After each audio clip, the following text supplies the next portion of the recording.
Oke ya, lanjut lagi ke hipotesis. Hipotesis itu adalah dugaan sementara yang saya udah informasikan bahwa untuk tipe proyek akhirnya teori analisis gak wajib, tapi karena mudah membuatnya ya ditulis aja ya. Kemudian kalau untuk yang uji coba atau metode eksperimen itu wajib, harus ada.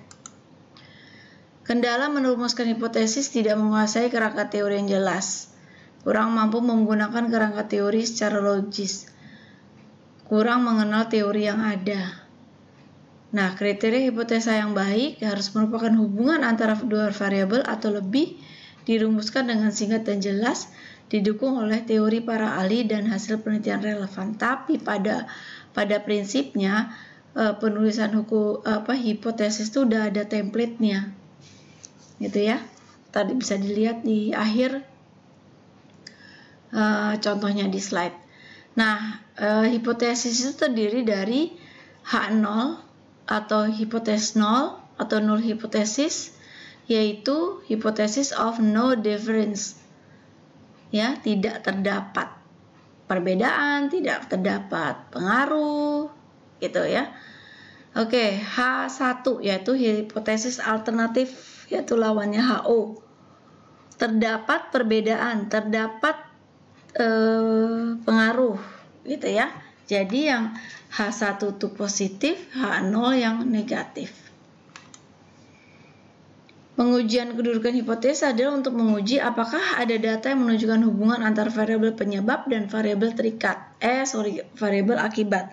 Ini untuk metode penelitiannya yang korelatif atau asosiasif. Diuji apakah akibat yang ada memang ditimbulkan oleh faktor penyebab. Untuk diuji apakah data yang menunjukkan bahwa tidak ada penyebab lain yang bisa menimbulkan akibat. Oke, saya teruskan aja ini. Nah, kira-kira seperti ini ya untuk yang uji coba hipotesisnya. Untuk HO, ingat yang negatif, tidak terdapat perbedaan warna, aroma, rasa, tekstur dalam pembuatan ayam kodok dengan menggunakan kalkun, bebek, serta kalkun dan bebek. Oke, ini kalau hipotesisnya dijadiin satu semua. Tapi kalau kamu mau berdiri sendiri, misalnya mau melihat tidak terdapat perbedaan warna dalam pembuatan ayam kodok dengan menggunakan kalkun dan bebek, misalnya. Terus yang kedua, HO yang kedua, tidak terdapat perbedaan warna dalam pembuatan ayam kodok antara yang dengan menggunakan kalkun dan bebek. Ini kalkun dan bebek maksudnya digabung satu.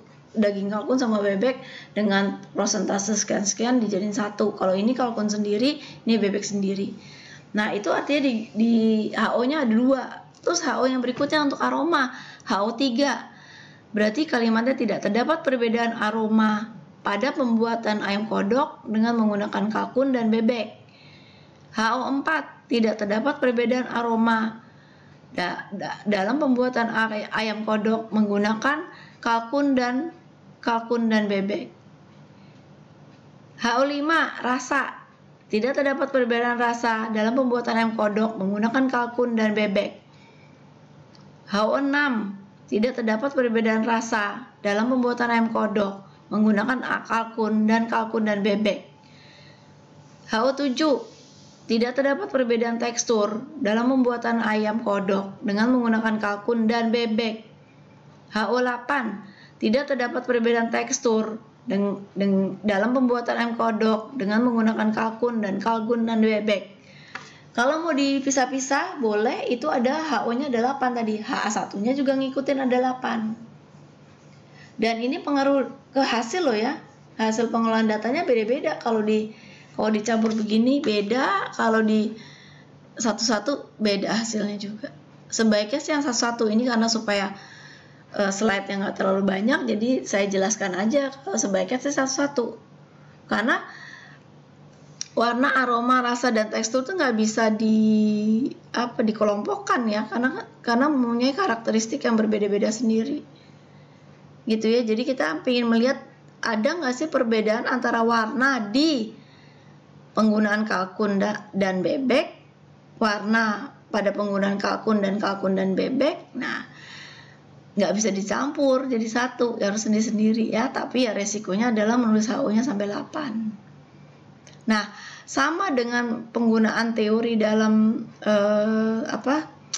tipe skripsi teori dan analisis. Ini untuk teori organoleptik. Ini teori organoleptik adalah teori yang menjelaskan tentang alat pengecap ya, panca indera sekitar mulut, karena untuk perasa mata ya dan hidung.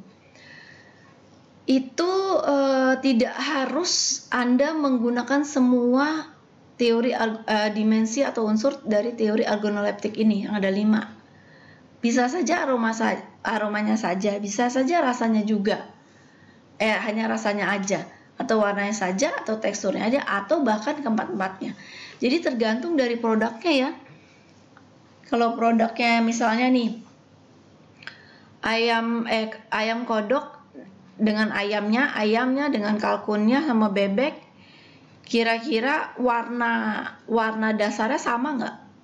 Kalkun, bebek, sama ayam. Saya rasa sama ya, putih-putih gitu. Berarti kalau sama, warnanya nggak usah dicari perbedaannya. Jadi skip, warna nggak dipakai. Aroma. Ini kebetulan mungkin metode pembuatannya adalah di grill atau panggang. Kamu coba dulu, uji coba. Keluarnya makanan berbentuk ayam kodok dengan dalamnya ayam sama kalkun dan bebek, itu sama nggak aromanya? Kalau sama nggak usah juga. Karena apa yang mau dibedain, orang sama. Nah, kalau rasa, saya rasa pasti beda, karena kalkun sama bebek itu rasanya beda walaupun beda-beda tipis. Tekstur apalagi bisa diperbandingkan, bisa dicari perbedaannya atau bisa dirasakan perbedaannya. Gitu ya. Jadi dari percobaan bahan baku tertentu itu teori organoleptik dengan 4 dimensi atau unsur tidak selalu harus digunakan semua.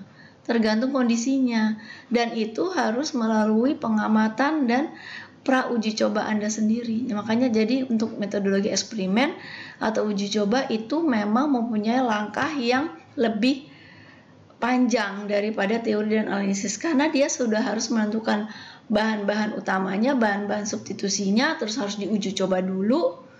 Diuji coba juga berdasarkan dari hasilnya, dan untuk menentukan ini nih, teori organoleptiknya unsurnya mau dipakai semua apa enggak. Jangan salah menempatkan.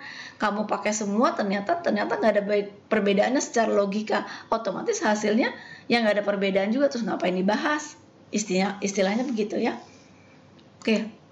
Nah, untuk yang tipe atau stylenya yang skripsi teori analisis yang seperti ini, yang HO-nya tidak terdapat pengaruh antara variabel bebas atau teori pertama sama dengan yang variabel terikat atau teori yang kedua.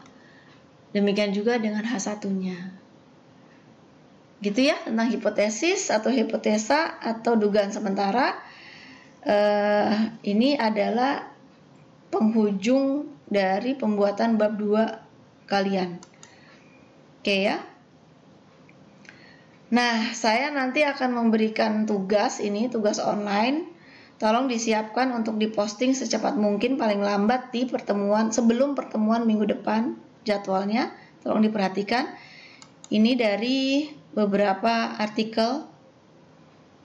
Salah satunya adalah ini. Tolong Anda coba kutip dari seluruh. Biasanya orang kutip nggak dari abstrak ya, tapi bisa juga dari abstrak.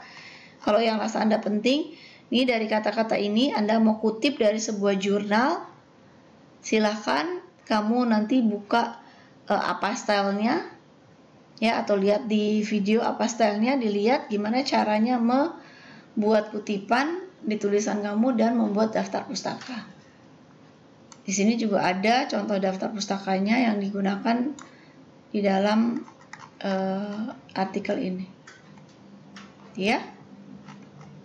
Tolong coba dibuat, ambil salah satu atau salah dua dari kutipan di sini yang diambil dari latar belakang aja ya. latar belakang, kajian literatur, ini kajian pustaka sama aja ya, cuma istilahnya aja berbeda. Atau dari abstrak kalau mau ambil boleh. Jadi di tiga tempat, abstrak, terus pendahuluan, sama di literatur atau kajian pustaka boleh diambil. Kemudian tulis kutipannya. Ini kutipannya adalah di sini tadi, ada yang di tengah-tengah kalimat atau yang di akhir kalimat. Kemudian tuliskan asalnya dari mana referensi tersebut dalam bentuk daftar pustaka seperti ini. Oke ya, kira-kira itu penjelasan saya.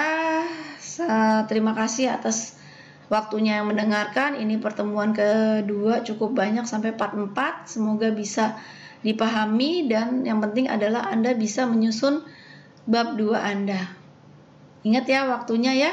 Di pertemuan ke-8 pas UTS itu Anda harus sudah selesai.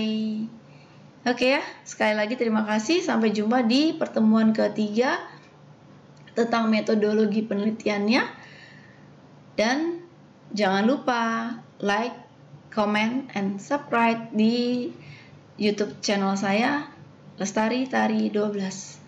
Salam.